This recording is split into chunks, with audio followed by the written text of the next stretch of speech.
You have a business the day you know your numbers. Until you don't know your numbers, you do not have a business. It's as simple as that.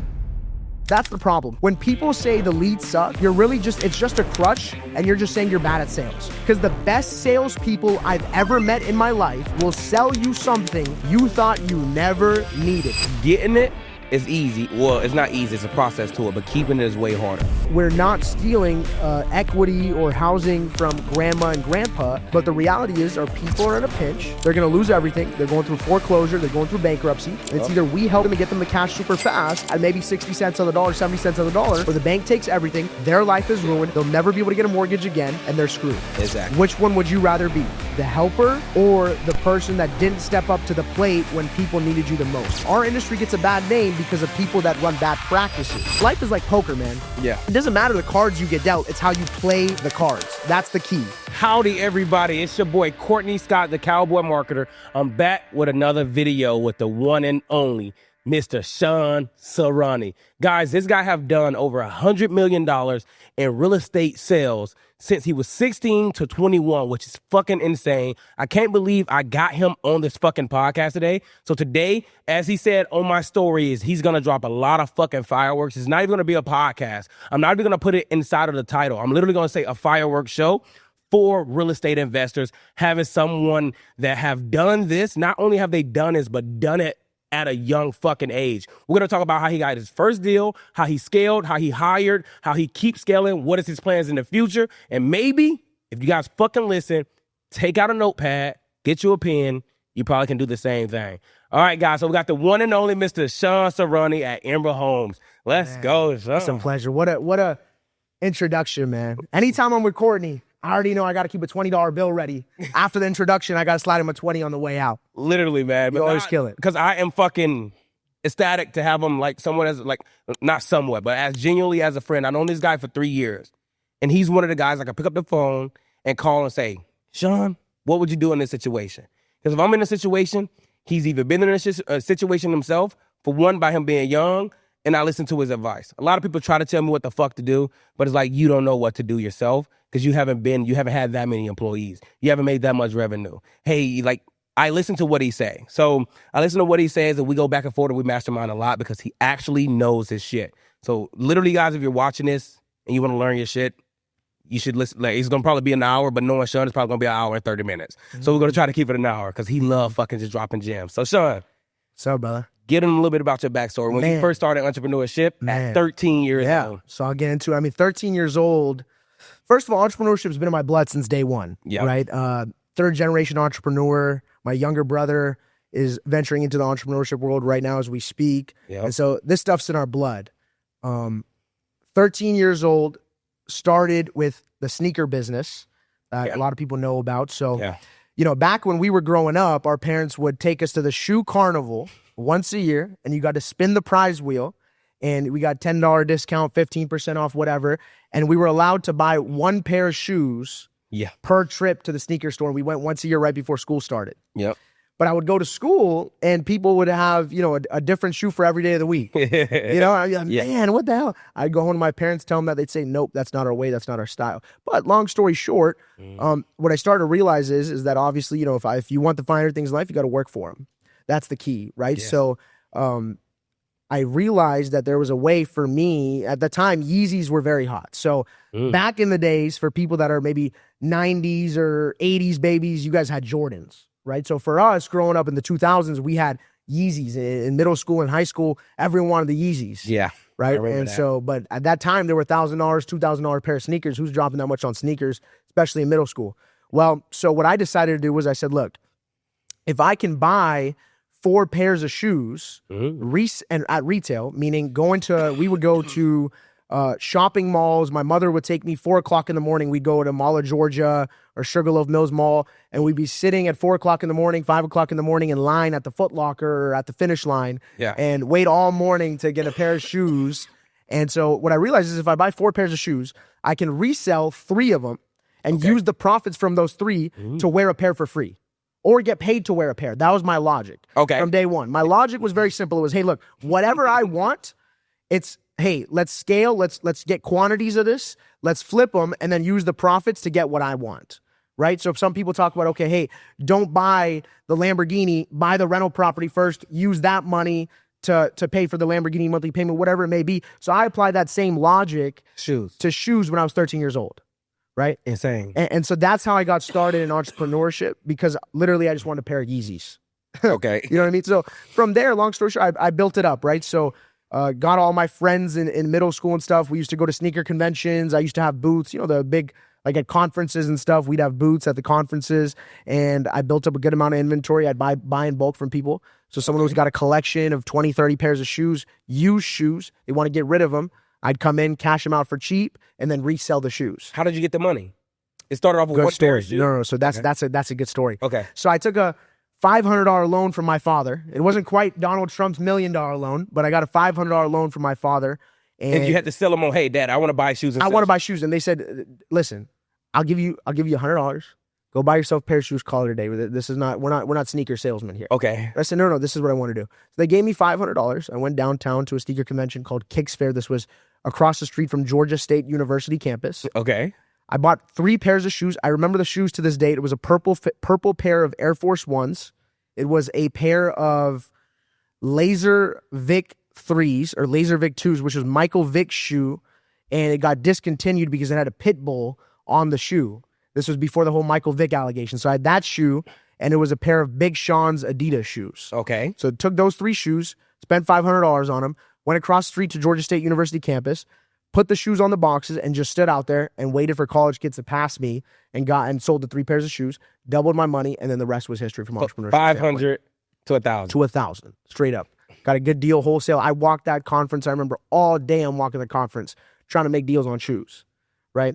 And again, went to Georgia State University campus, sat there all day, sold the shoes, doubled my money. I said, okay, I have something here.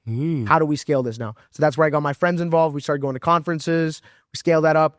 Towards the end of that, I was dealing with people like Benjamin Kicks, who was a DJ Khaled sneaker guy back in the days, Offset from the Migos, bought a pair, I still remember to this day, a pair of Space Jam Jordan 11s from me, 2 Chains and all the Atlanta. You know, we're in Atlanta, so there's a lot of culture there, a lot of opportunity there. And so towards the end of that, I was getting burnt out with the sneakers because, again, the margins, you know, is all a volume game. You're making $20 a shoe, $30 a shoe. So I grew out of it naturally, obviously, right? So then I went into merchant processing and credit cards, and actually backtracking from there. From there, I've always been a big fan of Atlanta sports, specifically Atlanta sports. Okay. So Atlanta Hawks, Atlanta Falcons, Atlanta Braves. Problem with that is that to sit courtside at an Atlanta Hawks game, it costs $1,000 to $2,000 a night per ticket. So if you and a friend want to go, you're spending anywhere from $2,000 to $4,000 to watch a 3-hour basketball game. And I said, how do people afford this? Yeah. Well, again, I'm so blessed and lucky that I learned the skill of, hey, buying quantity, flip the quantity, and then you can get what you want for free or get paid to do so. Okay. So I learned that from the sneakers, transferred over to the tickets. The Atlanta Hawks that year sucked at basketball. Trash. Straight garbage. And so I was able to get season tickets at basically 50% of what the market value was for the resale, the aftermarket, basically on them. You didn't tell me this story. Okay. This is my first time. So okay. I'm telling you right now. So then I got the season tickets. I went to go sign the contract. Now, the contract said you can only resell 25% of the tickets. Okay. So me, at this time, I was coming off 13, going 14. And I went to the Atlanta Hawks office, called an attorney, had an attorney negotiate changing the Atlanta Hawks season ticket contract. And to this day, I am the only guy that's ever altered their season ticket contract. I'm the youngest season ticket holder, the youngest courtside season ticket holder, all in Atlanta Hawks franchise history. So did that. And then what I did was very simple. 50% of the games I resold, 25% I was able to give away, and 25% I went to. And every year I either made money or broke even. So nothing out of pocket. And I was going to these games that would usually cost $2,000 to $4,000 a night for free because I knew how to play the system. Right. And so got into tickets. From there, I did Super Bowl tickets. Atlanta, we did the Super Bowl. Patriots versus Rams, came to Mercedes-Benz Stadium. Ticket brokered 50 tickets in 300 level for Mercedes-Benz Stadium for the Super Bowl. So got into ticket reselling. From there, I transitioned into merchant processing and ATM machine processing. And that is where, you know, I always talk about using your surroundings to your advantage. Okay. I don't care if you're homeless, if you live on the street, or you grew up with a very rich family. Whatever your circumstances are, whatever your background is, there's a way for you to take advantage of that. And I believe a lot of people don't understand this. And I believe a lot of people have a victim mentality. And I quite frankly hate people that have a victim mentality. Because in any situation you are in, you have an opportunity to take advantage of that. And that is what our country's founded on, capitalism. Right? You're talking about 13 colonies took over a country in Europe and Britain that ran the entire world. 13 colonies. Their soldiers were matched maybe 10 to 1. But they said, okay, we're going to take advantage of our situation. They didn't say, oh, poor us. We don't have enough people. We don't have the weapons. We don't have the money that Britain does. How are we ever going to get our freedom? Yeah. They said, okay, how do we take advantage of what we got here? So I'm a big, big advocate for never having a victim mentality and always saying, hey, how do I take advantage of the situation? Man, look, life is like poker, man. Yeah. It doesn't matter the cards you get dealt. It's how you play the cards. That's the key. Life is like a poker game. You play the cards. You see what I'm saying? Yep. It doesn't matter what cards you get dealt. It's how you play the cards. It's how you play the people. It's how you play your surrounding. Yeah. It's as simple as that. Exactly. Right? So I like the fact that you said that, like, no matter what situation you're in, like, no matter what, if you have that victim mindset, you're never going to grow. And you always say this one little thing that your dad told you. Can you elaborate on that one? I don't want to steal it, yeah, sure. But I feel like it's so good I should have came up with it myself. So first of all, I mean, I give a lot of my success. I say my success is predicated on 3 things. Okay. In this order. It is a lot of blessings from and my belief in the man upstairs. Okay. Number 2 is my mother's prayers, and number 3 is my father's genes. Okay. And number 4 is my brother's loyalty. Okay. So those 4 things completely 100% unequivocally relate to my success. And so my father's genes. And so what my father said one time, I remember we were in downtown Atlanta and we were driving past, and downtown, is not the best part of town, as most downtowns are in metro areas. Yeah. And so I asked my father, Dad, why are there poor people on the side of the street? And he looked at me and I could tell he wanted to really carefully craft what he was going to say. Because these words have stuck with me to this day, and they reign so true. Yeah. He said, son, the rich need the poor. Because without the poor, the rich ain't rich. And I said, wow, that is so true, that there will always be poor people in this life and there will always be rich people in this life. Because at the end of the day, that's where the value is created. If there's no poor people, then what's the meaning of being rich? Exactly. Likewise, I added to this, and I went and spoke on stage, and everyone loved this. Yeah. When I go speak at events, and we just did an event, Courtney was there as well, and we did an event at Andy Elliott's office with Eric Klein. Yeah. There were a good 300, 400 people there, and I got up on stage and I said, look, guys, at the end of the day, when you walk out of this room, it doesn't matter what I said to you on this stage, 50% of you guys are going to walk out losers, and 50% of you guys are going to walk out as winners. And it's up to you when you wake up every day to realize, hey, do I want to be a winner or do I want to be a loser? But here's the bottom line. Yeah. Us winners need the losers, because without you losers, 50% of the room, what do the wins even mean? Yeah. And so that has stuck with me to this day, and you can apply that to many different scenarios. It's not just, hey, the rich need the poor, but winners need losers. Yeah. Yeah. Right? And we're so blessed and so lucky that a majority of our industry are losers. So when we win, the wins feel great in this industry, because there's a lot of losers in our industry, a lot of phonies, a lot of fakes, and we'll touch on that in a little bit. There's very few, and please don't mistake my confidence for cockiness, because there's a big difference. I am actually very humble, and you could Courtney can attest for that. Yes. This guy's so humbled. I asked him, like, hey, Shawn, why you don't have an assistant? He told me, you remember the story? He told me in the office, I'm like, Shawn, you should definitely get an assistant. He was like, man, Courtney, when I want to go get the Lamborghini washed and they go to charge like $50, I'm going to try to get them for 40. Yeah. Because I got to negotiate everything. My assistant will just pay that 50. And I feel like she's just going to be costing me money. Like, that's how humble he is. He's That's the job, man. You work very, very hard for your money. Your number one priority and prerogative is to keep as much as you make. It's not about what you make. It's about what you keep. And we'll touch on that in a little bit as well. But, I for the longest was under the mentality, and this is why I speak of our industry in the regard that I speak it within, is because our industry is all about vanity numbers. Everyone's like, I did this much last month.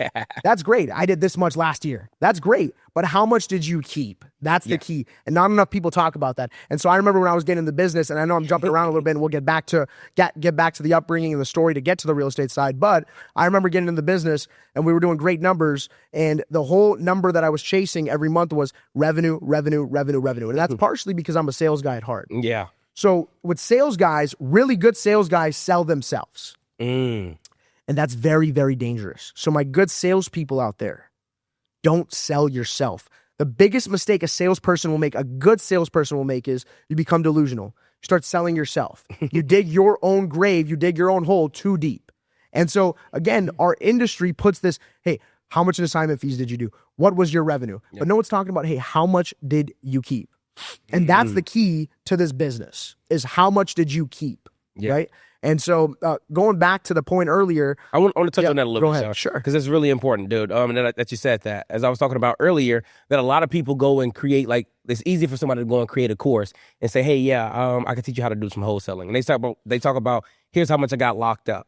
Most of it they don't add in the fallout rate.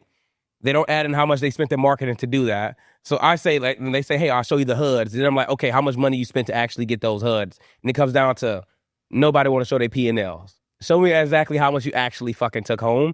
It's easy for you to do $2 million a year, but I guarantee you, like, these guys, you paid your sales guys a lot. You paid so much in marketing. You probably took home, you did 200. You took home, like, let's say you did 2 million. You probably took home 200 as a business owner. You might as well be a sales guy.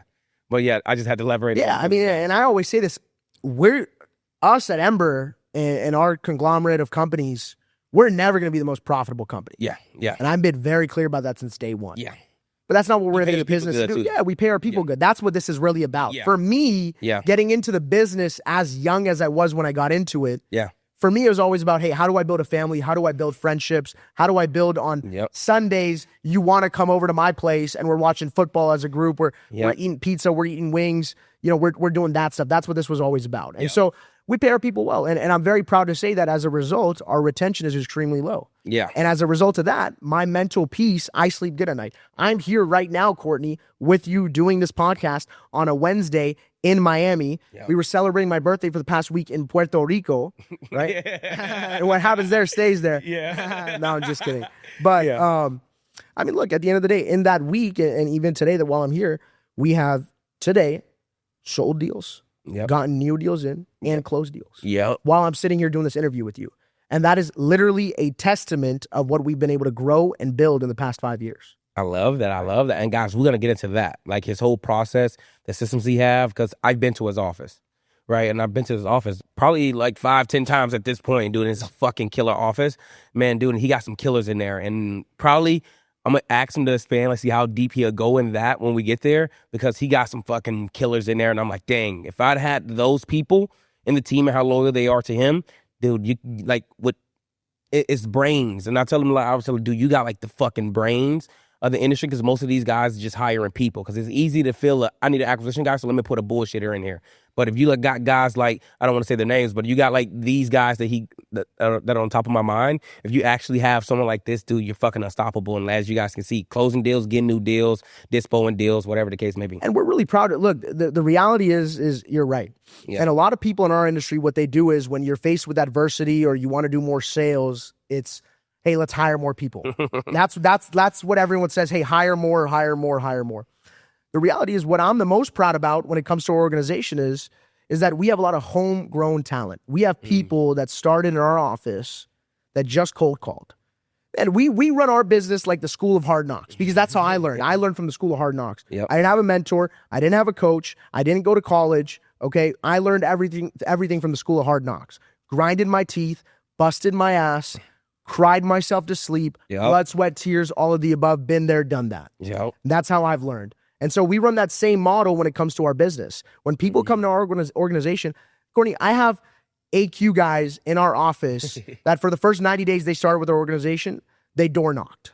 We'd say, you're going to this neighborhood, you're door knocking houses 9 hours a day in the blazing heat. No, you do not get a hoverboard. Walk your ass in the neighborhood, knock on people's doors and ask them if you're interested in selling your house. Then 90 days after that, now you get the opportunity to cold call. So now when they go cold call, they're saying, oh man, I just came from knocking doors, cold callings 10 times better. I got to sit in an air-conditioned office, take a 1-hour lunch.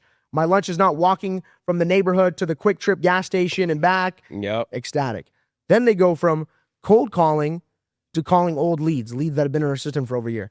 Now they're super, super ecstatic. Then they graduate. They go to cold calling, which is our volume game in our office. You know, cold calling is how we generate a lot of leads. That's the volume. That's what keeps everyone going on a daily basis. Then they graduate to the epitome, which is the number one in our office, the what they love the most, which is Facebook leads, but not just Facebook leads, because I'll get into that story too. I've tried everyone in the industry. Let's get it real clear here. Not just Facebook leads, because a lot of Facebook leads were way worse. There's only one Facebook company that I can vouch for and say is the cream of the crop, the number one in the industry, the only one you want to be using. And if you're using anything else, you're doing yourself a disservice, you're doing your family a disservice, and that's Alpha Media Facebook leads. Right? Now you owe me a $20 bill, Courtney. I love that. So, I mean, and then that's how they graduate. So it's our onboarding and our training process is a 12-month process. Yeah, you guys even got a fucking name for, what is it? The Hell Week or something? Yeah, they go through 90 days of hell. Yeah, right? Which is where they're doing all the odd jobs. They're basically doing the assistant work. You come in our organization, I don't care where you came from. I don't care that you sold $100 million worth of cars. I don't care that you sold $100 million worth of real estate. You're going to start from the ground level. You're going to learn everything. Same thing with our executives in our office. We do not hire executives from the outside. I personally have spent hundreds of thousands of dollars. I've hired headhunters, recruiters, all of the above to bring in top-level C-suite talent into our organization. On a time in and time out basis, I've done this. I've done this numerous times. I've had, you're talking about vice presidents of huge companies. You're talking about COOs of publicly traded companies leaving their COO position of a publicly traded company, joining our company, our organization for salary, equity piece, all that stuff, and majorly flopping. Because the only way to be successful in our industry is by doing everything. A, B, C, D, all the way to Z. And that's how I got my start. Again, when I first got in to the space, we're skipping around a bit, but you know, did the sneakers, did the ticket sales, did the merchant processing. Then at like 15 years old, I hit a midlife crisis at 15. And I went away overseas for 3 months. And from there, came back, and I knew I wanted to get into business at a real level. I wanted to have a real organization, all that stuff. So I gathered 3 friends. I said, guys, everyone put $5,000 into my bank account. We're going to go get an office, and we're going to do business. And they all looked at me and said, Shawn, what business are we doing? Right? And I said, guys, we're just doing business. We'll figure it out. Yeah, we're going to figure it out. So long story short, I got a WeWork office in the King and Queen buildings in Sandy Springs, Georgia. It was a 90-square-foot office. I call it a broom closet. We didn't have an AC. So I came in and I brought in, you know, those fans, like they have like the side, like some of these lights right here. Yeah, that spinning around. The spinning fans or whatever that we had back in the day. So I'd come in with 2 or 3 of those spinning fans, and that's how we work. So we had the fans super loud in the office while we're making phone calls. We didn't have money for leads, right? But because what happened was, I told all my friends to give me $5,000, and I said, we're doing business. And they all looked at me like I was crazy. I said, guys, $5,000 gets you 25% of the business. We're going to go 4 ways. Each of you guys are going to have 25%. I'm going to put my 5 in. Okay. You know how many people gave me $5,000? How many? 0. 4 of us, 3 of them, none of them gave me $5,000. Did they get 25%? You know how many they would have if they gave me $5,000. They didn't give me the $5,000. Today, out of the 3 of them, how many people you think would give me the $5,000 for 25%? All 3 of them. Yeah. There you go. 100%. So that's what it is. You can't let people dictate your future. You dictate your own future. Right there, I said, okay, these guys don't believe in me. Let's roll. I'm getting a job. But anyways, backtracking a little bit. Before I went and got started the business and the office, I went and worked at my father's grocery store. So my father is in commercial real estate. He does commercial development, shopping centers, strip malls, gas stations, etc. And actively, he has a chain of Hispanic supermarkets all throughout the Southeast. So that's their niche. And so I remember I went and I said, hey, you know, the college thing wasn't working, right? And my mother and I had a bet, which is the infamous bet, which was my mother said, hey. I was going to get into this one right here. So I left high school when I was 16 years old with a 3.9 GPA. My mother told me I have to go to college. My father said I have to go to college, but he was a little bit more relaxed. Yeah. Until my mother started, getting on him. You got to tell him to go to college. And he'd be like, hell, you got to go to college, Yeah. But he knew it wasn't going to happen. Yeah. Because again, third generation entrepreneur, we don't go to college. School of hard knocks. So my mother and I came up with a bet because I said, Mom, you know what? I can make $1 million. She said, you don't even know how to spell million. I said, okay, fair enough. So we made a bet. We said, okay, if I can make $1 million by the time I turned 17, because I left at school at 16, she gave me a full year. If I can make $1 million by 17, I do not have to go to college. Courtney, that lighted a fire into my ass like you've never seen before. How much you did? We did over $2 million in assignment fees that year in wholesaling. That's what we did. I love that. Yeah. That's what but you know what it took? That's where the blood, the sweat, the tears, the sacrificing the relationships, the friendships, Talk about, unpack that for me. Man, there's a lot there. I lost a lot of friends along the way. I missed out on a lot of life experiences. I didn't get, I went into private school because I wanted to pursue business so young and so early. I didn't get to walk on that day where you do the, and then the I didn't get to do that, Really? Okay. I didn't get to do that. I graduated private school. They mailed me my diploma and I kept it pushing, so missed out, prom is our senior year of high school. Yep. I didn't get to go to prom, so missed out on certain things because I was in pursuit of something greater. And obviously not being around in that environment led to a lot of, losses of relationships. Yep. Also, a lot of people didn't understand what I was doing. So if I would speak, everyone would take it as arrogance or show off, nature, that kind of a deal. Little did they know that that's what this takes in our business. In certain businesses, you have to show off, Yeah. And so, but again, that's what it took to not go to college. So guess how bad I didn't want to go to college. You know what I mean? That's how bad it was. He was like, "Mom, you want $1 million? I'm gonna give you fucking too. I'm definitely not going." Yeah. So, but before I got the office, I spent 6 months. I had the pleasure of spending 6 months at one of my father's grocery stores. And I remember getting there day one, and I said, okay, I'm going to be in the back, going to be looking at the numbers, telling people what to do. They take the trash out. 1 hour later, my ass was taking the trash out. I said, what is going on? Yeah. And so for 6 months in that grocery store, I did everything from going behind the meat market, cutting open raw chicken, or getting on my hands and knees, cleaning the bathrooms, or, in the retail business, we call it fronting the inventory up, making sure that all the aisles have all the inventory up front, because if customers come into your grocery store and the racks look empty, they're not going to spend money with you. You got to have the racks full and up front at all times. So I learned all these things, but I remember asking my uncle who ran the grocery store at the time, I'm the owner's son. Why are you guys making me do all this? And again, a very valuable life lesson was learned, which was, Shawn, no matter what happens in life, you need to make sure you're not dependent on anyone. And everyone in this grocery store should know you do not need them. You should look the janitor in his eyes and clean those damn bathroom floors. So the janitor never thinks that, oh man, the boss really needs me. I can leverage that, and hold him hostage, right? Or in the meat market, oh man, these guys aren't going to, this guy's a millionaire or whatever. This guy's got a lot of money. He's not going to sit there cutting chickens. You never want anyone to feel that way. And that same logic was applied to our real estate business. Fast forward to today again. I know we're jumping again, but that's okay. Everyone in our executive team started from ground zero.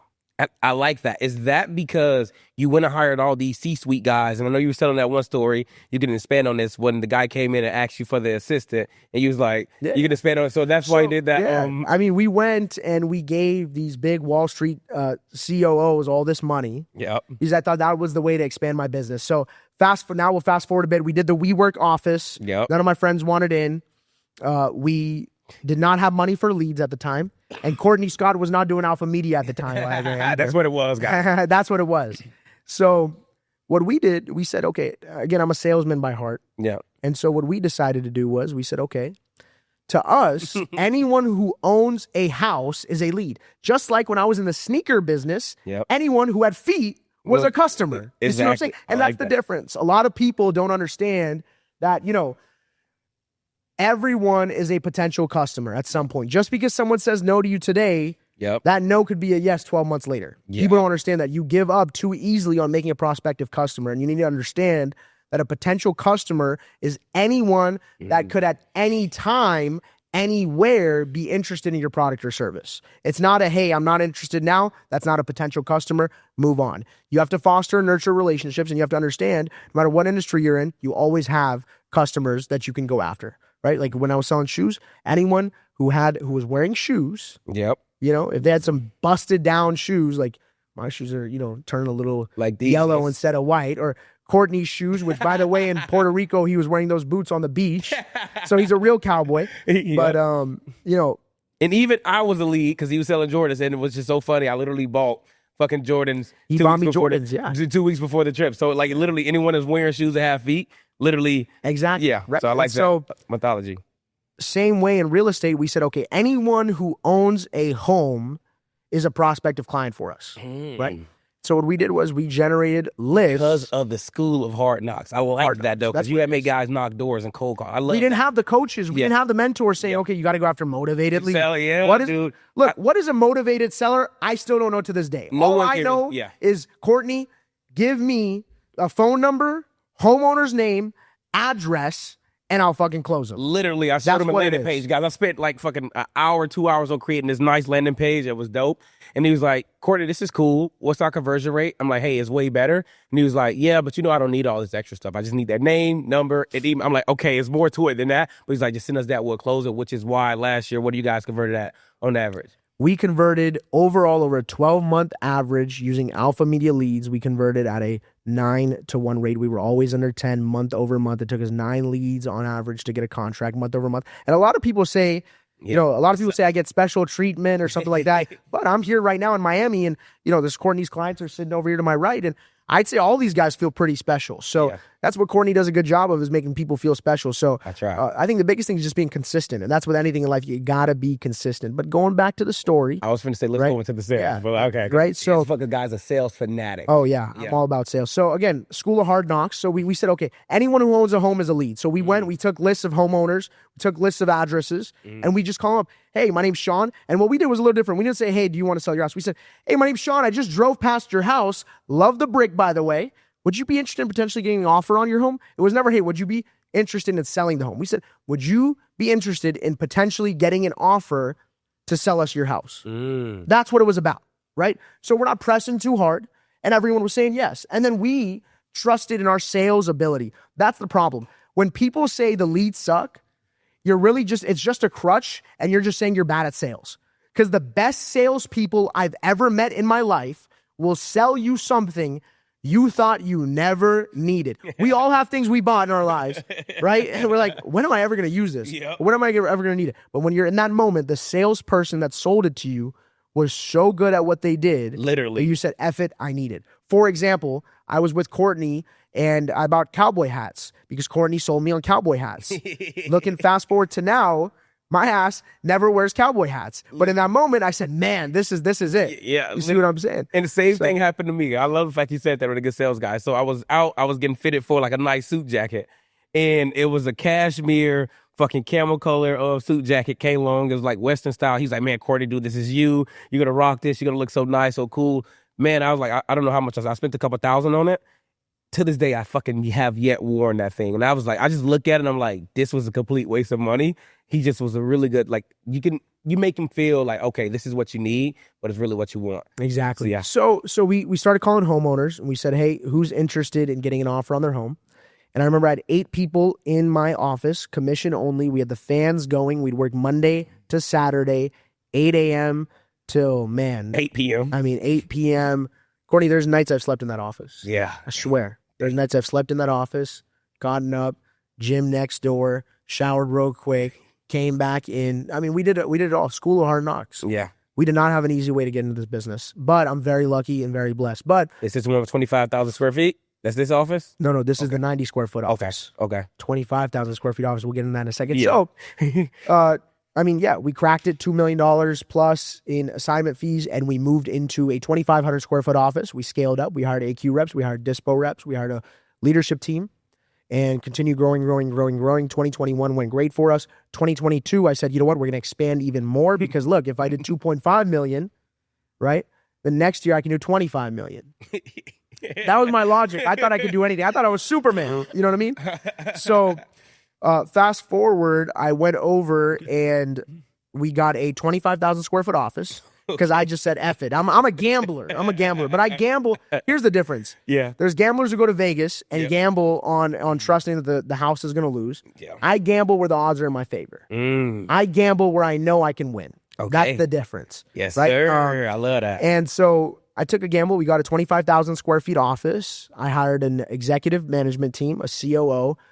We paid him multiple six figures in guaranteed salary. That was what was different about us from a very, very early stage in our business and in our operation, was that we went with the W-2 salary plus commission approach to pay our people. And the reason we did that was because at one point I remember we were on 1099 commission only. And one of my sales guys said, Shawn, we haven't closed a deal in months. I have no money. I'm dead broke. You want me to show up to the office every day. The problem is I have enough money in my bank account right now to either pay for gas or pay for lunch. Okay. What do you want me to do? Do you want me to eat?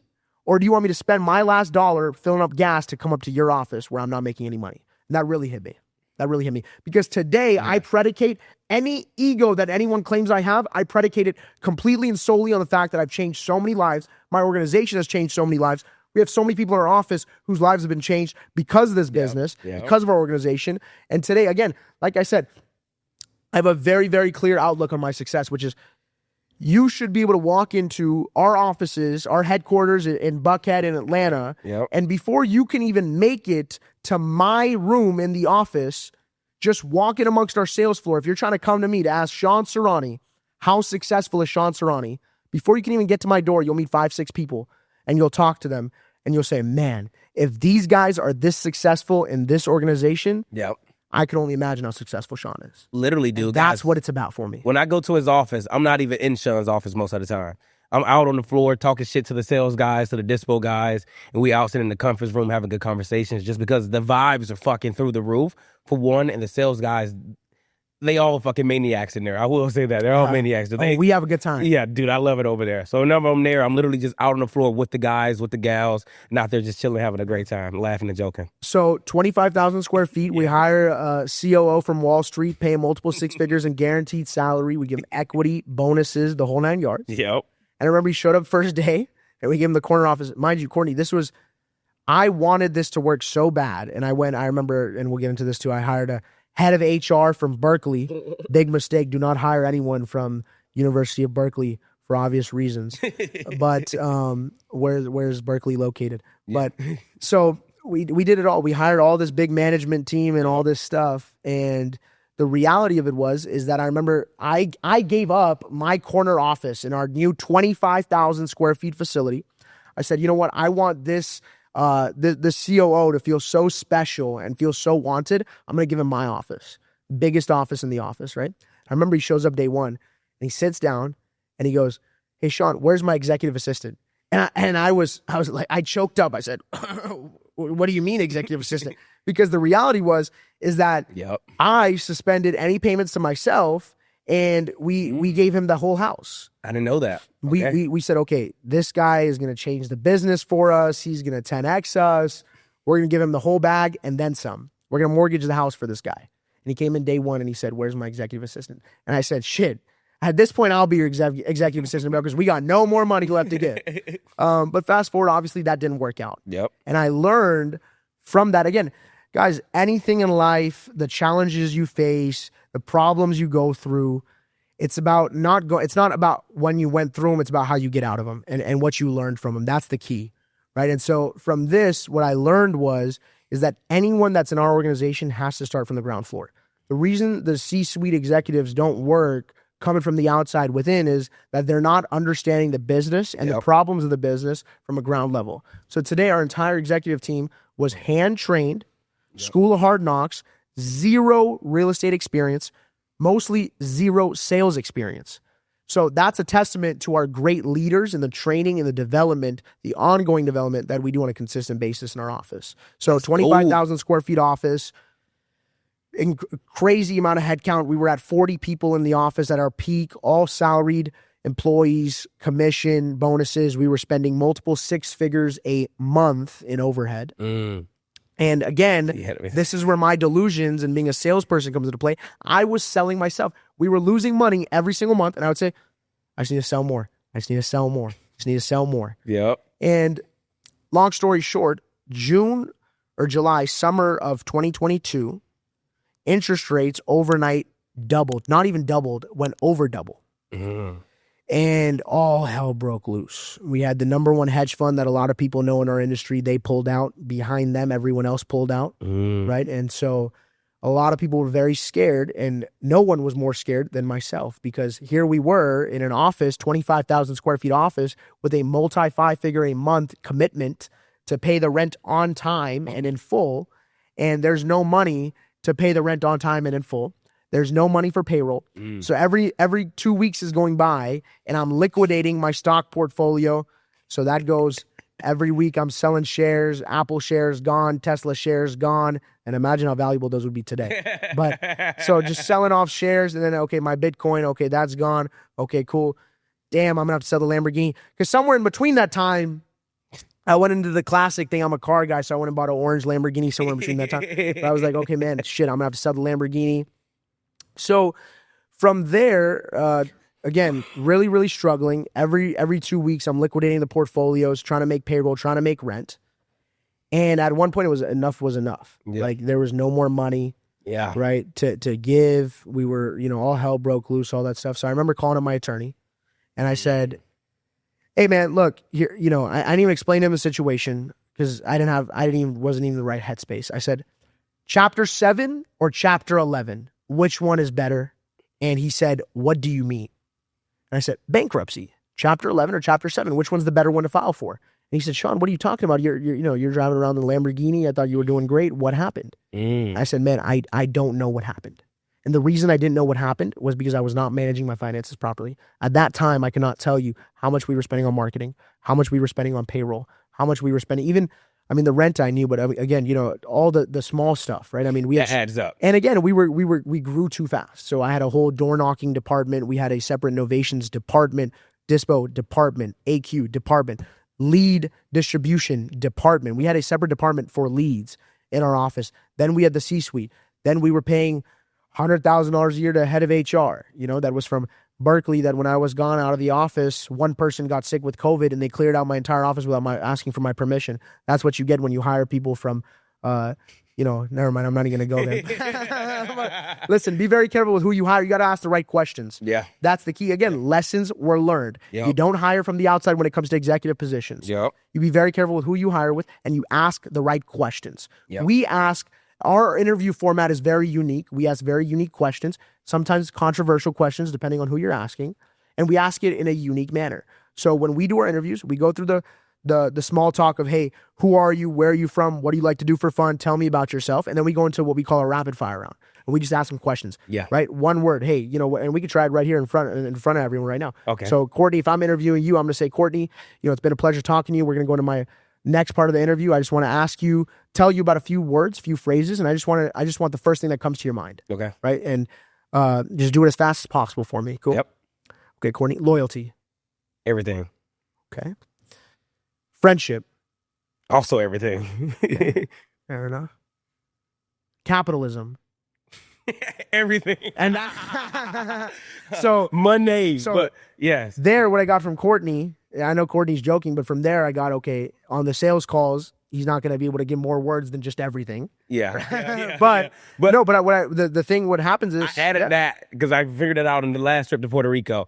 When we was talking, I added that into my fucking interview process. It's everything. Yeah. Capitalism is everything. Capitalism is how our country was founded. Yep. If you're against capitalism, then you're against America. Yep. It's as simple as that, because this is where our country was founded on. Yep. And the reality of it is, in our business, it's a unique business. Yep. And we're not stealing equity or housing from grandma and grandpa. But the reality is, our people are in a pinch.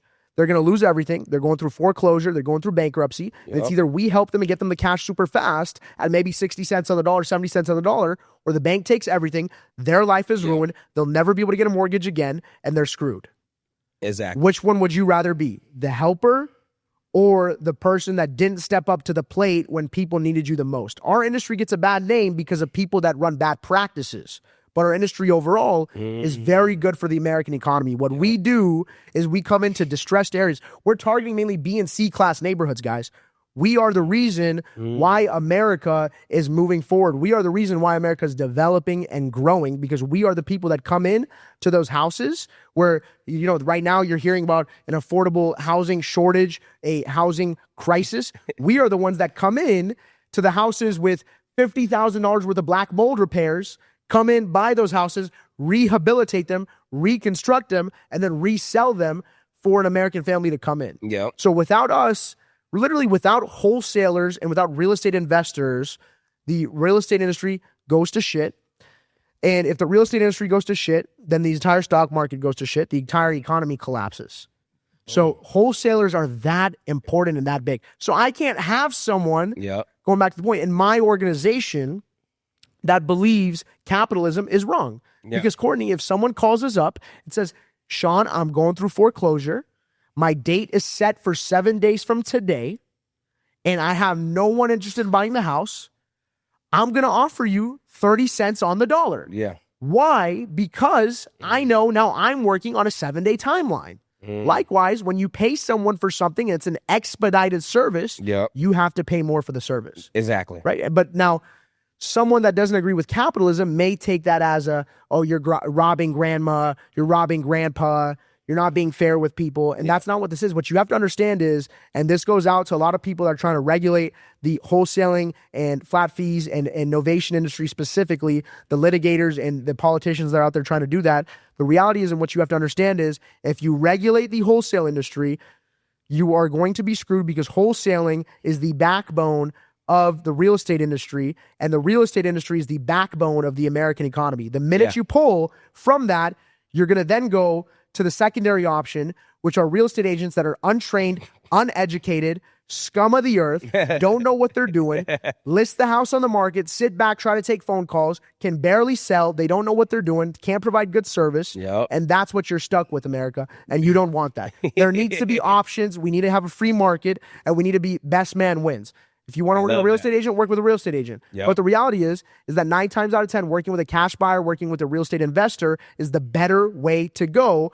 But our industry gets a bad name because our industry has the lowest barrier to entry. It's the wild, wild west. I get it. There's a lot of bad apples, and they ruin it for the bunch. Exactly. Right? And so that's the one problem we're facing, and we're working on that. And that's why I wanted to come on a podcast on a platform like this. I appreciate the platforms I get to be a part of, because I want to spread awareness that, hey, our industry is good. The vendors in the industry are good, but there are bad apples that are trying to ruin it for the bunch. Yes, sir. Going back to the point again, right? Which was, you know, chapter 7, chapter 11, do I have to sell the Lamborghini? What am I going to do? We were in a very dark place. I had my entire leadership team walk out on me. I lost 30, 40 pounds at the time. I couldn't eat. I was sweating myself to sleep every night, going through it, because again, I'm going to file bankruptcy at like 19 years old. Are you kidding me? Yeah. I thought my life was ruined before it even started. Yeah. Long story short, again, the school of hard knocks came in clutch. Today, if you ask me school of hard knocks or Harvard University, I'd say school of hard knocks. 100%. Because Harvard would tell me, and I've been told this by Ivy League educated executives, that what we did to turn around the business needs to be studied in case studies. Because what school would teach you is, okay, file for bankruptcy. It's okay. You can restructure your debt, move on, start another venture. It's only going to stay on your credit for seven years, whatever. What School of Hard Knocks taught me was, you're already in hell, keep going. You see what I'm saying? That's two very different mentalities. Yeah. Right? But I had the mentality of, okay, Winston Churchill said this when he was at war. Winston Churchill said, if you're in hell, keep going. Because guess what? You're already in hell. Yeah, don't right? stop. It can't get much worse at this point. Yeah. So instead of closing up the shop and giving up, I was able to successfully negotiate deals with all my people that I had debt with, landlords, credit cards, American Express, the whole 9 yards, to restructure debt without having to file for bankruptcy. I gave up a six-figure, security deposit on our offices, but they let me walk without hurting our credit or anything like that. The other creditors, I was able to negotiate long-term payment plans at lower interest rates that we were able to then successfully pay off. So we weren't hurt. And the best news of it all, Courtney, we got to keep the Lamborghini. Right? Didn't have to sell the car. So that was the best news of it all. So from there, learned so much. Number one lesson my father used to always tell me, don't fly too high. Right? Life is a marathon, not a race. It's not a sprint. It's a marathon. Right? My mother always said it because I used to always say, Mom, life's short, life's short. She said, no, you need to restructure what you say.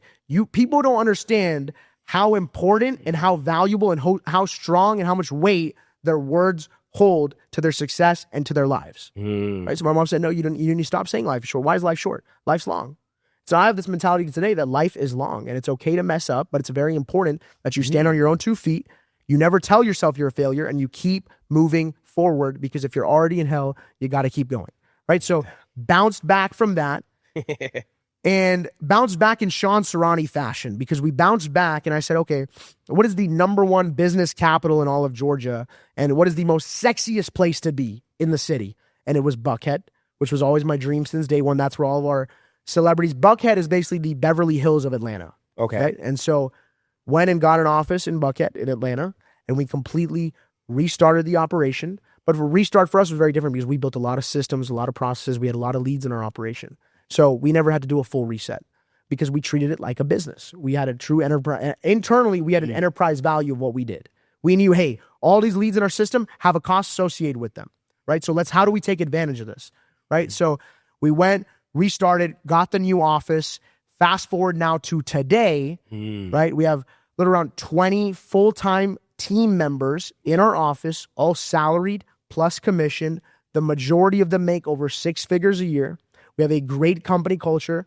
We do events every year. We'll go up to Tennessee in the mountains once a year. We'll hit the beach once a year. I bring the team out to some real estate events that we do.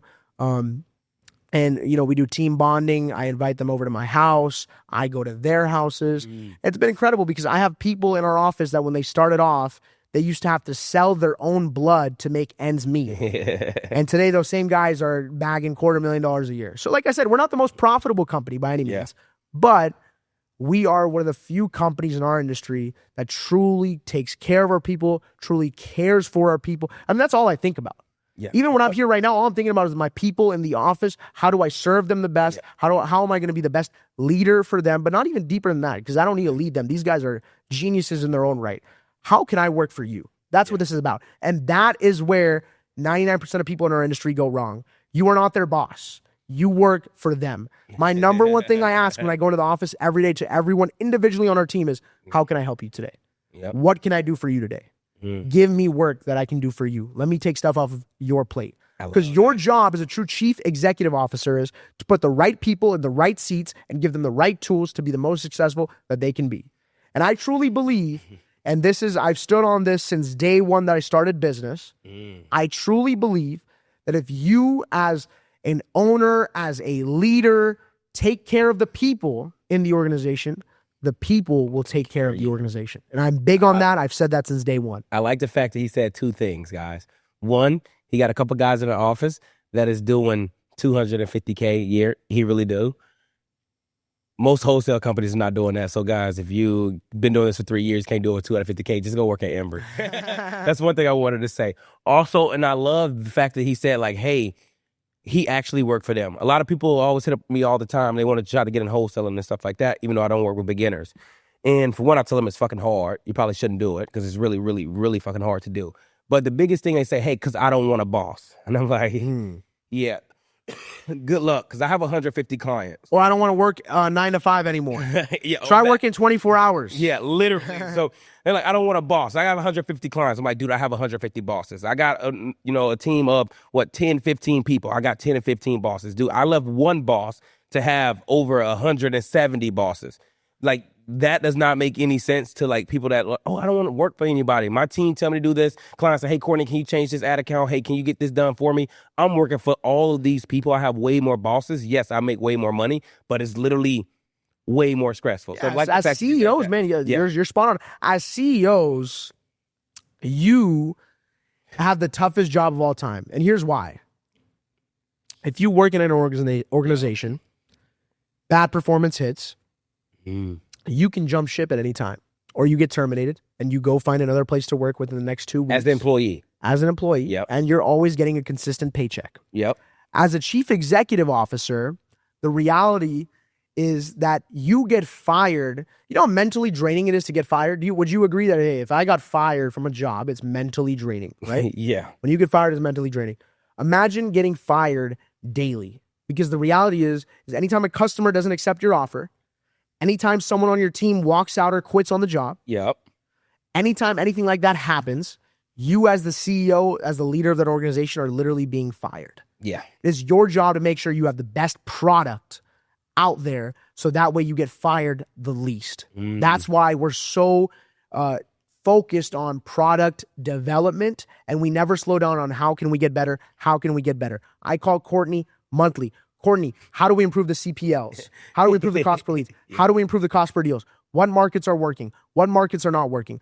These are the questions you have to be asking if you truly want to be successful in this business. Yeah. It's a daily, weekly, monthly thing. It's not a set it and forget it type of thing. I love that. See, guys, I'm telling you, like I said earlier, this is the guy I call for literally, we just sit down and mastermind. We'll mastermind for an hour or two. Say, hey, let's do this. Hey, let's do that. How can we get this better? It'll be, how can we actually get the CPLs, cost per deal, cheaper to make the bigger returns? Like last time we had a good conversation. It was a long hour, 2-hour conversation. And it was like, hey, Courtney, I'm in a couple of markets. I'm in the Southeast and I'm also in this market as well. I'm thinking about expanding. So we're going to say, hey, which markets you want to expand on? I was like, let's do a quarter test. In the quarter test, we're going to put some of the budget here, some of the budget here. And what we did, we sat down and masterminded after that quarter test and see what he was most profitable at.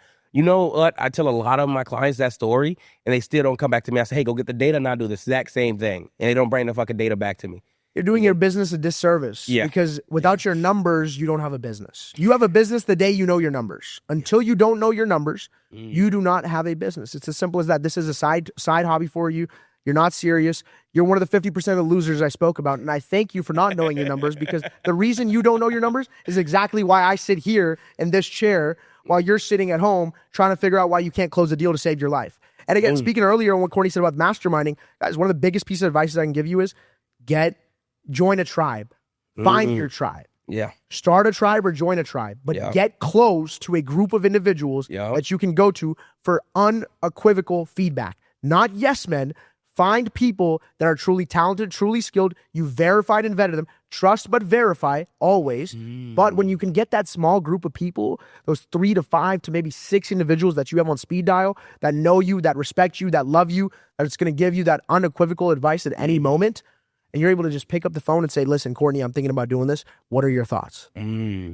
That right there is so valuable. I mean, that is incredible. Millions, literally. And it has saved me millions as well. I like that. Yeah, see what I'm saying? Exactly. It's made you millions and it's saved you millions as well. Because I pick up the phone sometimes and I've said, hey, I want to do this. And people that I trust, I go to them first and they say, Shawn, don't do it. And here's why. And I sit back and I take the feedback and I say, okay, I have committed to this tribe of 6 individuals that I trust on everything I do. And if the majority of them are saying don't do it, I will not do it. Even if I think I'm right, I will not do it. Because that is the value of the tribe. That's the biggest piece of advice I can give you. Right away, you get started. First thing you do is go to an event. I would recommend, personally, if you're talking about events, go to an Eric Klein event. I'm saying that because I'll be there speaking. Courtney's always there speaking as well. So if you want to see Courtney, you want to see myself, any of the Eric Klein events in Arizona, they're by far the best in the industry. The industry needed a change of face, by the way. Oh, yeah, 100%. We are the new changes of faces. I know, look at that smile, baby. Come on. That's $1 million smile right there, right? So the industry needed a change because the reality is, Courtney, I don't see the gurus anymore. I don't see the guys that I came up watching, showing, hey, this is the business. This is how we do it. We're doing big numbers. All of them are gone. I don't know where they're at. Some of them have been locked up, which is crazy. You know what I mean? How'd you get locked up, man? Come on. Listen, I didn't know that. That's a story for another day. Okay, we're not going to talk about it today. But okay. That's what's happened. So the industry needed a new change of face. They need new success stories to keep the industry pushing forward because, again, our industry is the backbone of the American economy as a whole. So it's very important that we grow, we develop, and there's new faces that come in to keep it fresh and authentic. Yeah. So, again, go to an event like an Eric Klein event. Find a group of people that are maybe in the same kind of area that you're in. Maybe you ideally punch above your weight. If you're doing 2 deals a month, find someone that's doing 4 deals a month. Hey guys, you want to put a group chat together? Let's stay connected, right? Get that group chat going, man. Get around 3, 4, 5 guys. Get a group chat going that you can just hit up at any time. I'm facing this problem. I'm facing that problem. It'll make you millions. It'll save you millions. And I'm a big proponent and advocate for that. Dude, I fucking love that. Right. Now, guys, let's hop into the nitty gritty stuff. Ooh. Let's go, guys. All right, so here's the nitty gritty. Well, here's what we're going to talk about with Shawn. Like he said, you have a 20-person team, which is fucking hard to build, especially in this space.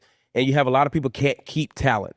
It's really hard to keep good fucking talent. Shawn, can you explain to us how you find some A talent, man? What do you look for? What characteristics, what qualities are you looking for when you're looking to attract someone like, Dill Pickle in them?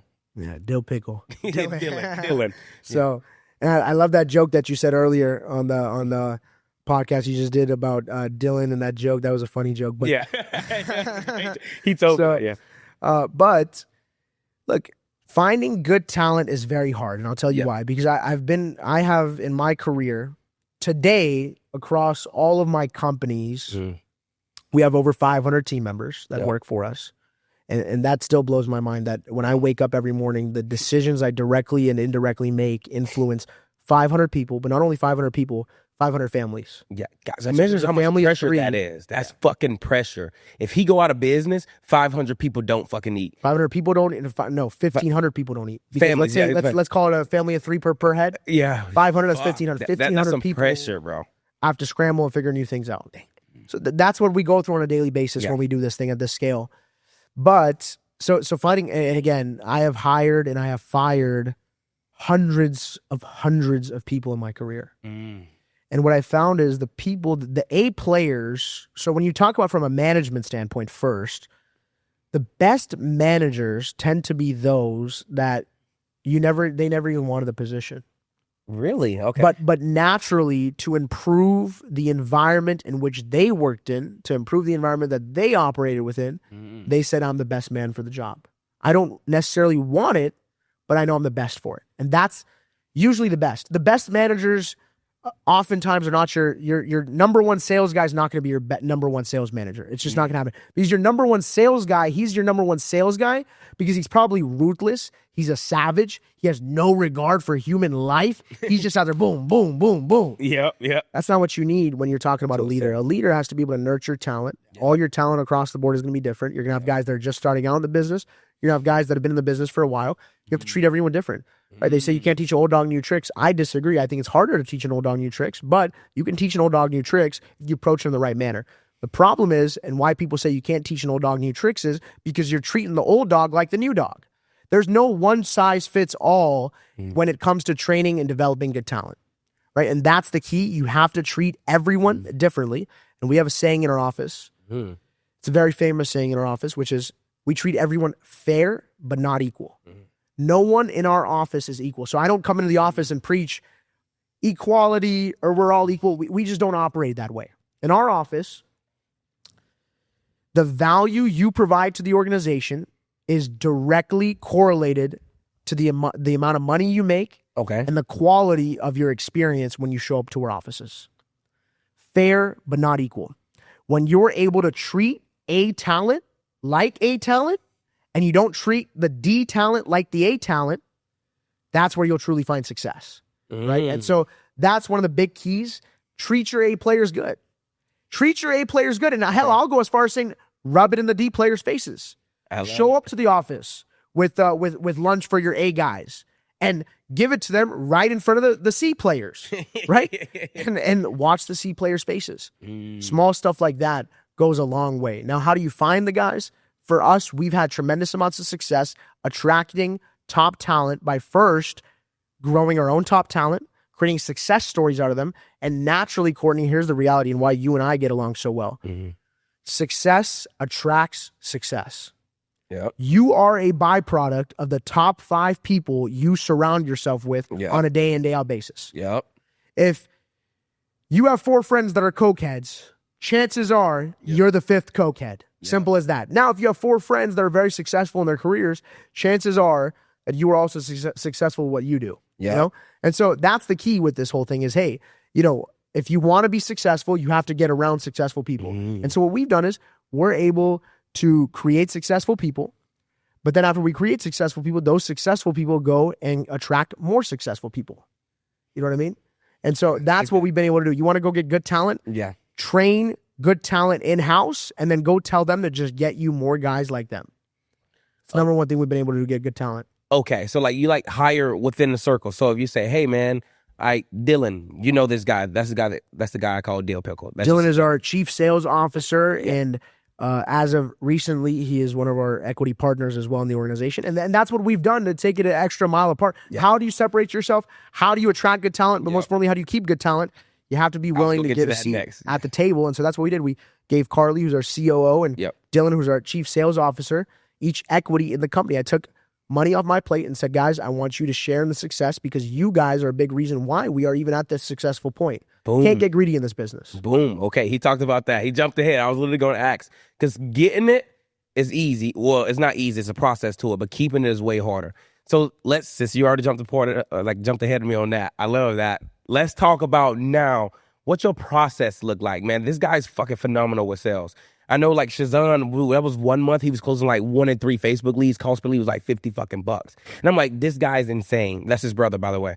I don't know if you might. He's a savage. I think my brother is smarter, again, third generation entrepreneur. I feel like my brother is smarter than me and my father combined. Ooh. So that's scary. Yeah. The world needs to be on watch for that guy. God knows what he's going to accomplish. Yeah, dude, he's a fucking savage. So he was converting like 1 in 3, 1 out of 5 of the Facebook leads. It's completely insane. But man, dude, I was sitting in your office one day. It was like 5 o'clock, 6 o'clock. And we were getting ready. We were going out to dinner, actually, because your brother had actually taken me to get a suit jacket. Yeah. Because I forgot to bring one. It was top notch. And as we all sitting down, it's 6 o'clock. And I'm like, man, everybody else is gone. But this motherfucker is still live taking calls. And his energy is here. And I'm like, dude, everybody else is gone. And he's just in there taking calls. He's like, hey, Courtney, you got your camera? Turn your camera on. I can show you I'm better than everybody here. And absolutely savage. Yeah. And I'm like, dang, this little motherfucker here. That's what I call him because he's so badass. But dude, he's so badass, but his process, you can hear it. He's very passionate about what he say. So let's explain that. So I see a lot of people got like 5-step processes. If we was to dive deep, you can give a quick overview. You can go as deep as possible as you want. But like when you get an inbound lead in, what does that look like? We're going to intro. I love the billboard or a TV commercial. I love that. You're on the game, man. You're on the game, man. I love that. This is proprietary information. Here's what I'll say.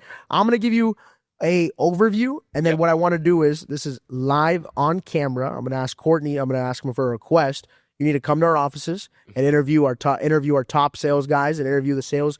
We got to do that. We got to set that up. Because if you want the real game, and this is why I believe, and this is why I get the praise that I do of being such a good leader is, I think I'm a good salesperson, and I think I'm a great salesperson. I think I'm the best salesperson. Fantastic salesperson. Under this roof, I'm the best salesperson here right now, in my opinion. And Courtney would say the same about himself. Yeah. You guys over there, I'm better than you. I'm better than you. I take your lunch. I take your lunch. No, you guys notice he didn't point at me. All right, let's go. He's last. But listen, and it's all love. But I think every sales guy. That's like where it starts, Courtney. That's where it starts. Yeah. That's where it starts, and that's what sets our guys apart. Everyone in that office, every day, we have the same debate: who's better in our office? It's the same debate every day. Courtney, we waste 30 minutes in our office daily debating who's the best. Literally, yeah. Excuse me. If we do a quick overview. Give me some quick. Excuse me real quick. Damn. Yeah. Oh, that salt water from Puerto Rico. We've been having a good time in Puerto Rico. Yeah, literally, guys, it killed my throat too. But, man. You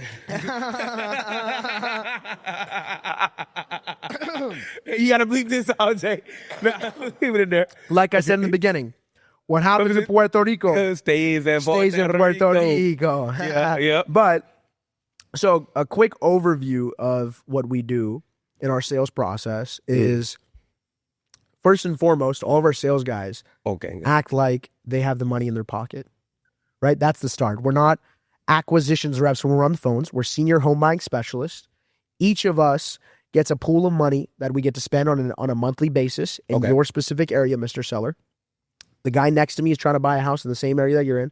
The guy next to me on my left is trying to do the same thing, and I'm trying to buy your house, Mr. Seller. So I don't have a lot of time to talk to you. And I have a very limited amount of money. I'm not Wall Street trying to buy up a bunch of houses. What my company does is we come in, we purchase properties, we renovate them, and we resell them and do affordable housing for American families. That's what we do. I'm a senior home buying specialist here. I personally buy 20 houses a month here. My company buys over 40 or 50, right? And so that is our first and foremost approach. This is not, hey, I'm one of the acquisitions guys here, you know, and then you give some shitty cash offer. Our entire model is predicated on gift wrapping what you do and what you sell. I said it earlier, when you do sales and when you get sold something, the best sales when you buy something that you never know you needed was because you were sold on, you know, what could come from this. So I'll give you an example. I remember I went and I bought my first Mercedes. It was a C63 AMG. It was blue with red brake calipers. And I remember going into the dealership and we were on the fence of purchasing the vehicle. And the sales guy sits me down. He says, Shawn, look, here's the deal. How far are you from the dealership? And I said, man, I live 15 minutes away from the dealership. He said, Shawn, I'm going to make you a super sweet deal. So I got super excited. I said, okay, what's the sweet deal? I got really excited. Wow. But Shawn, anytime you drive by the dealership, I'm going to give you a free car wash on this car for the lifetime you own the car. I said, this is a slam dunk, home run, sign me up. Because I was like, oh man, okay, I'm going to own the car for 5 years. Let's say I spend, you know, he said he's going to be hand detailing. Hand detailing, $100 a car. One time, that's $400 a month. Call it if I want to get, you know, at that point when you're in love with the car, you want to get a wash done. $100 a week goes real like that, you know? So $400 a month, 400 times 12, 4,800, right? 4,800 over 5 is what, Courtney? 22. Something like that. 23. Yeah. Fact check that. But, so I said, okay, great. Wow, I just got a huge discount on the car. Courtney, how many times do you think I went and got the car washed? 2. 0, and I owned the car for maybe 14 months. So they got my ass. But that's the same way of how we go about selling in our office. It's not about, hey, you know, I'm here to make you an offer on your house. It's about, hey, Mr. Seller, here's the deal. Not only am I going to buy your house, I'm going to take care of all the closing costs, the legal fees, the title fees. And then what we do is we go crazy with it, man. We make up fees. Say, I'm going to take care of the title fees. I'm going to take care of the reverse title fees, the county sales tax. You know, we're talking about, you know, the tax for the mayor of the city. I mean, we make up a bunch of stuff. We cover everything. We cover everything for you, Mr. Seller. All you have to worry about is showing up to the closing table. And oh, by the way, Mr. Seller, cashier's check or wire transfer. I just want to make a note for you real quick before I even get into the offer. I'm doing this. Mr. Seller, I'm assuming the close before we even get into the offer. I believe in assuming the close. Assume the sale always 24/7. If they're on the phone with you, you got to assume the sale. Mr. Seller, cashier's check, wire transfer, which one do you want? So I can just make note on the file and I can forward it over to the attorneys. So when you sign the agreement, I can take it over them and they already know wire transfer or cashier's check. Which one would you prefer? Like, oh, I prefer a cashier's check. Great, let's keep it moving. And then you go into the sales pitch. Now, when you go to the sales pitch, Mr. Seller, you know about HGTV, right? Or MTV Cribs. What I want you to do is, I'm not there with you in person right now, but what I'd like you to do is walk me through from the main door to the upstairs to the basement and everything in between about the house. But what I want you to also do is, if you had an unlimited budget, tell me what you would get done to the house. So when you paint it like that, notice how I didn't say, hey, what's wrong with the house? Property? Yeah. Because they know they're going to get less money. They know they're going to get less money. So you say, Mr. Seller, if you had an unlimited budget, if you were on HGTV, what would you get done to the house? That's the question you ask. So you ask that question, they go, oh man, well, you know, the electric work's been giving us some problems, so I changed that out. I'd get all new toilets, you know, plumbing. I'd bust out all the showers. These showers are so old, whatever. Man, I'm just sitting there tallying it up. You just let them talk. You just let them talk. Mute your mic. You let them listen. You just let them talk. And you write all this stuff down. And you say, Mr. Seller, you know, so my company specializes in taking old properties and converting them to 2025 standards. Okay. In your estimation, if I did all the work that you just told me that needs to be done to the property, would it get it up to 2025 standards? Notice how I'm posing the question. So they go, yes. Say, okay, perfect. So how much do you think this work would cost me? Right? So Mr. This is before the price drop? This is before the price drop. Okay. We'd go over, okay, this is how much it costs. I'd say, no, it costs this much. Then I'd say, okay, you know what? Let's meet in the middle. F it. Let's say it costs this much. Is that fair? Okay, fair enough. And Mr. Seller, just to be clear, I'm going back. Mr. Seller, just to be clear, you understand we're taking care of all the closing costs, legal fees, title fees, reverse title fees, you know, the fee that we got to pay Courtney Scott for the marketing, all that. So we're taking care of it all. All of these fees, So we're going to take care of all that. You understand that. Perfect. Awesome. So now with that being said, are you familiar with 123 Main Street? So Courtney, back when we were in school, when we took our reading comprehension test, we'd have to cite our sources. You remember that? We'd be in school taking the test. And we'd have to cite our sources of where we got our answer. Likewise, when we buy and sell real estate, we need to cite our sources. So all of our guys will give 1 to 3 comms to justify our offer before giving the offer. So now we've made it very clear. We're gift wrapping the offer. We're telling them exactly why we're giving them that offer. And we're showing them live. We're saying, Mr. Seller, you can take a rock from your front yard and throw it and you'll hit that house that I'm talking to you about. Are you familiar with 123 Main Street? Well, 123 Main Street, it just sold for this much money. And it's sold on market. Mr. Seller, are you familiar with a listing price versus a walk-away price? A listing price is a fugazi. Yep. Okay, it's not real. Okay? Yep. The numbers that you and I are talking about is the exact number you're going to walk away with. You told me you want a cashier's check. The number that you and I agreed to today, Mr. Seller, is the exact number that's going on that cashier's check minus your mortgage. Yep. Okay? I'm not here to oversell you. I'm not some real estate agent that's going to tell you your $500,000 house is worth $600,000 just so I can sign you into a 12-month commitment and make 3% off your house. That's not what I'm here to do. I'm going to get you closed out in 30 to 45 days. I'm going to pay you cash and take care of all of the closing costs. How does that sound? Right? And so again, Courtney, what we have to realize is people, even people like us, because people say, oh, wealthy people would never do something like this. Courtney, people like us, we pay for speed, we pay for convenience. Okay, 100%. We were just here, podcast studio, you needed a haircut. You didn't go to Great Clips and spend $20 on a haircut. You called a guy, spent $100 or whatever you spent on the haircut. $150 per person. $150 per person. Well, you asked me to get a haircut, I turned it down. So you could just send me the $150 of savings. So, but again, wealthy people they pay the check for speed. Yep. And that's what I'm a big proponent of. Pay the check for speed. Yep. Because at the end of the day, money comes, money goes. But time is one thing you'll never get back. Courtney, today you could tell me, Shawn, you've made millions of dollars. You have millions of dollars. You have a Lamborghini, whatever. Courtney, I'd say, if I could go from I just turned 22, right? If I could go from being 22 back to being 11 years old again, knowing just what I know, without any of the material possessions, you can start me with $0, and I'd give you everything I got. I would do it in a heartbeat because time is by far your biggest asset. And it's so important that you cut the check for speed. But again, gift wrap the offer, make the offer, close the sale. You want to know more? The dogs in my office will tell you more. And we're doing that event. Courtney's doing that event. Courtney, I want to make another challenge to you live on the podcast in front of witnesses and cameras, Courtney. Whoever you bring on, other clients that you bring on for the sales close off, I got $10,000 bet on my guys to win your competition. If anyone wants to match me or compete with us, this is an open invite offer.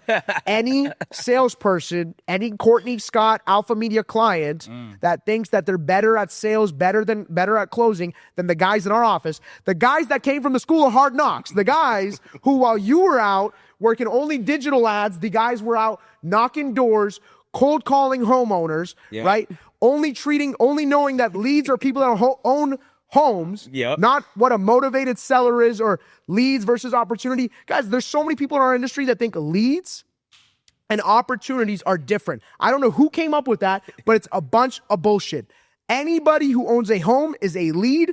Any lead is a damn opportunity if you're good enough at closing. If you're not good at closing, then you say, oh no, it's a lead, but it needs to be converted into an opportunity. And that's why guys like you are losers, and that's why we crush. And so $10,000 bet, open challenge, anyone in the industry, Courtney Scott client that thinks they're better at sales, better at closing than my guys in our office are homegrown guys that were door knocking and are making $250,000 a year doing this business. If you think you're better, step up to the plate, $10,000 open challenge. I'm ready to go, Courtney. Okay. That's an open bet. I got this one client, initial is JS. I'm going to nominate him for you. Initial is JS. JS, come to the table, baby.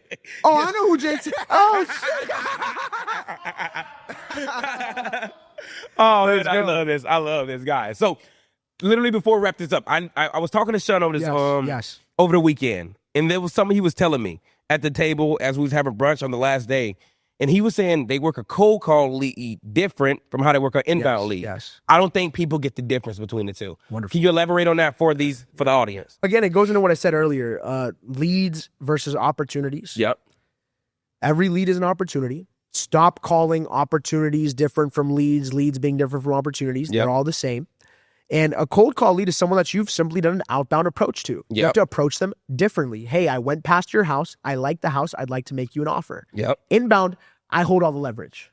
I got, pair of aces in my hand right now. Okay. You see what I'm saying? Because you came to me. So when we work a Facebook lead, we ask you, hey, why should I bless you? and why should I buy something from you? We're the customer. So we act like the customer. We flip the whole script. We're not selling you. I'm the customer. You want to sell me something? Okay, sell me something. We turn the seller into the salesperson. You close me on why I should spend my money with you. Right? Versus with cold calling, it's the exact opposite. We're trying to convince them on why they should sell, why it's a good time to sell. Sometimes we'll say things like, hey, interest rates, are going up higher. You're going to lose more equity on your house. Now's the right time to sell. So we have to do different things for different deals. And then on the disposition side of things, that's another thing that people get twisted. On dispositions, for the longest, our industry has been focused on, dispositions is just creating email campaigns, blasting it out, and cold calling buyers. Yeah. And the reality is dispositions is even more of a sale than acquisitions is. And that's why, again, so much of our industry is so messed up, because they think to this day, they're so spoiled. I get it. We were there as well. We were so spoiled because for the longest time, hedge funds, we'd send one text message out. We thought we were the shit. I mean, everyone was buying these big mansions, buying the Bugattis, buying the Lamborghinis. Now half those guys are locked up in jail, but we won't go there, right? And the reality is dispositions is a sale. You have to sell investors on why you have the best property and the best opportunity for them. Likewise, if you're running novations, you have to convince the real estate agent why, when you go show 10 houses on Saturday, why your house is the best house for their client. And dispositions oftentimes are not focused on getting better at sales. And that's what separates our company apart. Is our dispo team is getting trained daily by our chief sales officer on how to be better at closing, how to push real estate agents, because the reality is a good majority of real estate agents are terrible at what they do. Profession-wise, real estate agents, overall, from a percentage standpoint, from a ratio standpoint, good agents versus bad agents, it's like a 10-to-1 rate. I've never seen anything like this, Courtney. It's terrible. It's terrible. I've never seen anything like 78% didn't close a deal last year? Sure. And the year before that, they said 60% couldn't pay their rent. It's terrible. They're awful. And so, again, I mean, it's absolutely terrible. So I can go on and on about real estate agents, but you got to push them. You got to push them. As a dispo rep, when you're on the phone, you're talking to Novation rep, you got to push the agent. Listen, come back with your highest and best. We may have some wiggle room. Let's talk shop. Tell me what your buyer likes. Tell me what your buyer does not like. It's not, hey, real estate agent, go show the house. Tell me what you think. It's not what this is. You have to be able to sell. You know what I mean? That's what it's about. It's not about selling the steak. It's about selling the sizzle. I walk into a steakhouse, they say it's dry aged. I don't say, okay, is it a filet? Is yours? Give me that. The Wagyu, whatever. It's about selling that sizzle. And that's where people go wrong. Right? That's what it's about. And then last thing, I'll leave it here in terms of what my future goals are, because you asked earlier about the future. So future for us is very simple. Okay. We have now, fast forward to today, we have fully vertically integrated our real estate organization. We have an in-house construction department. We do multiple construction and flips on a monthly basis, where we acquire the assets ourselves and we build, we reconstruct, and we rehabilitate housing. We have our wholesale operation. We do our novations as well. Rental portfolio is being built out on top of that. And again, everything is in-house, from property management to construction. We have a GC that works for us on salary and gets a commission, a profit share of all the deals we do, all that end of things. And so that's all vertically integrated in-house. We have our BPO company, our virtual outsourcing company, where we do everything from generating leads to doing dispo and the likes over there as well. So we have that fully vertically integrated there. Let's go. CFO, finance, all that stuff. And so we are looking to scale the real estate company to now, how do we go from, okay, I did 100 million from 16 to 21. How do I start doing 100 million in sales a year? That's what we're pushing now. So we're pushing, how do we sell $100 million? How do we move $100 million worth of real estate a year? So that way, over a 10-year period, we've sold over $1 billion worth of real estate. That's what we're shooting for now. And I think we'll accomplish that. We'll do $1 billion within 5 years if we keep it up on this track record and we continue growing new talent and not bringing from outside. We got to keep up with the demand inside of bringing up new talent, making them grow, making them better, making them into managers, making them into leaders, so that way they can continue growing the organization. From there, we want to acquire more businesses in the same fields as us, roll them up to expand the business. Like what? Give me an example. So like a property management company, for example, right? A title company is a great example of that as well. So we want to do that. And then from there, long term, I have two major goals, you could say, really three major goals. They're very exciting and they're very doable, and I'm already in the works on all of them as well. It's three main things, which is, one, I want to start a foundation, a charity in my mother's name, where we're going to build schools and build housing and, do it all for free. We want to build schools. We want to build schools because education is so important. Early childhood education is very important. Yes, sir. These days, children in schools are being indoctrinated and being pushed false agendas, and they're being programmed to think in ways that we did not come up programmed to think.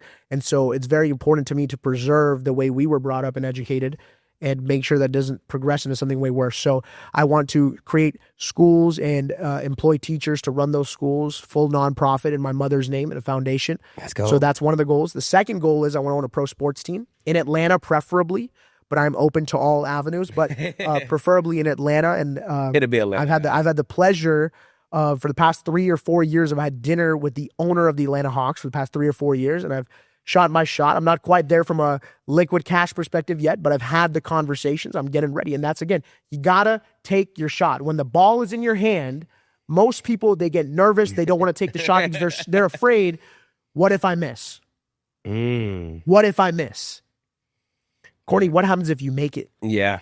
People say, I don't want to invest in my team because they're going to leave me. What happens if they stay? Yeah.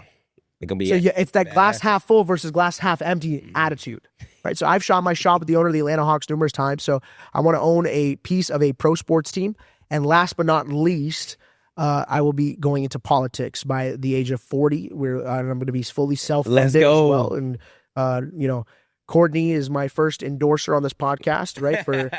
Let's go. We're gonna go after the city of Atlanta. Long as you have some of the policies, I set them over text. Yeah. Courtney has proposed some pretty interesting policies for We're not gonna talk about it. Very interesting policy. I don't know if I can get voted with those policies, but we're gonna start with Atlanta. We're gonna start locally, and then we're gonna go, state governor, and then we'll go federal with the Senate and all that stuff. I don't want to be president because that's where I draw the line. Because that's another thing I realized. I live a great life. So you don't have to, why leave the great life for chaos? Well, the thing is, if I ran, it's because we're in some deep shit.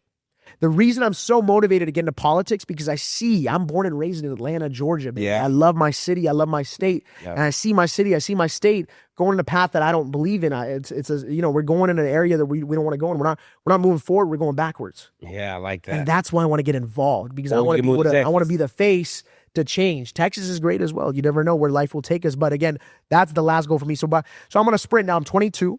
For the next 18 years until I'm 40, make as much money as possible to be fully self-funded and enter into politics. That's where I want to end it. That's where I'm going to build a legacy, because that's where you get the power and you get the money and you get the legacy. And all of those things matter as a whole. It's not just about the money. Yep. It's not just about the power. It's not just about the legacy. Most importantly, aside from all that stuff, is how many people were you able to impact? When you leave this earth, how many people are showing up to your funeral? How many people will stay there and say, hey, that was a good man? How many people are going to come back after you pass away yearly on your anniversary and leave flowers by your grave? Boom. That's what this is all about. Guys, you guys heard it here fucking first. That's what I'm talking about. Like I said, guys, going to be fireworks, as you guys can tell. Mindset, on point, team. It's fucking fun. I'm literally going to go to the office to interview his brother and Dylan one of these days. You guys heard he said it on this podcast, so I'm going to hold him to it. I'm going to get to that office one of these days and record them, because they are, like I said, by far one of the best. They're going to watch this? Of course. Okay, so never mind. I ain't going to say that. They're the okay sales guys that I have seen. But, guys, honestly, I love to call him a brother. We chat all the time. Oh man, this is one of my, I hate to cut you off, but this is one of my best friends in the entire industry. Can call him at any point, personal, business, and it's such a real relationship. We fight, we argue like brothers, but we make up and we know we're there for each other, and there's no fake, there's nothing fake about our relationship. It's extremely clear, and we've got a great relationship. We've known each other for almost 3 years now, and it's a brother, one of the few allies, one of the few people I truly trust in this business, one of the true legit people in this business as well. Yes, sir. Yeah. Guys, it's best to make friends when you guys have made money before together. So that's what I loved it the most. Instead of like, I see some people say, hey, we're friends, and they go into business and they tear up their friendship. Yeah. Have a business, then become friends. You guys will grow forever. All right, guys. So that's to conclude it. Today we had Mr. Shawn Surani, the one and only at Ember Capital. That's it. Yes, Ember sir. Capital, bunch of companies. Let's see what's to come in the next 10 years. You guys heard it here, $1 billion and so like, just repeat that for me. We want to do $1 billion in real estate sold within the next decade. We're gonna shoot to accomplish it within 5 years. We'll accomplish it at most within 10 years. So at most in 10 years. Oh shit, let's go. That's 5 years. That's the goal. But aside from that, Courtney, thank you so much for the opportunity and the platform, as always, my brother. A lot of love. What happens in Puerto Rico stays in Puerto Rico. But most importantly, boom, fireworks, baby. Baby. Until next time. Hey, Courtney, last thing. Okay. Diamonds are forever, and so is Shawn Surani. Yes, Let's sir. go.